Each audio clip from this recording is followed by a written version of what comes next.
Di ba sabi ko sa'yo, be home by midnight? I just found out from your daughter's school today na binagsak niya kalahati ng mga subjects niya this second semester. Uy! Wait. Tingnan mo. Dumating na yung araw na kinatatakutan natin. Sino ka? Kinidnap mo anak ko eh. Hindi ko kinidnap ang anak mo! Kung iniwan ko siya doon sa tabi ng bangkay ng asawa mo, namatay na siya! May cancer ako.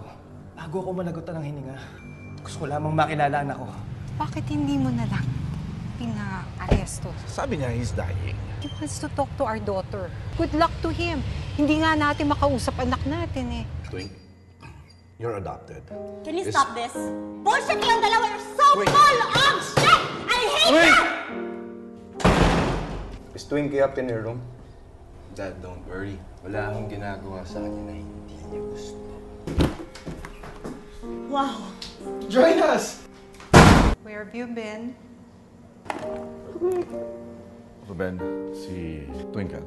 Bakit ngayon mo lang ako hinanap?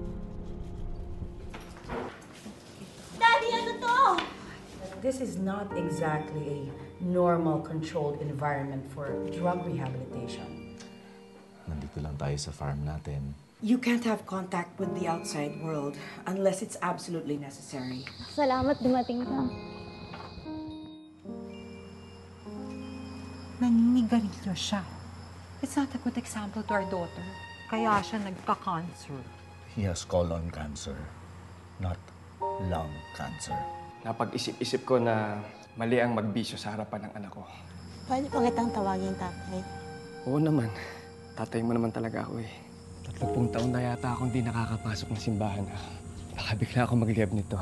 Tatay naman. Ruben, okay lang po ba kayo? Nahihilo lang. Twink, okay na yung tatay Ruben mo? Paano siya maging okay? Mamamatay na siya! Twinkle!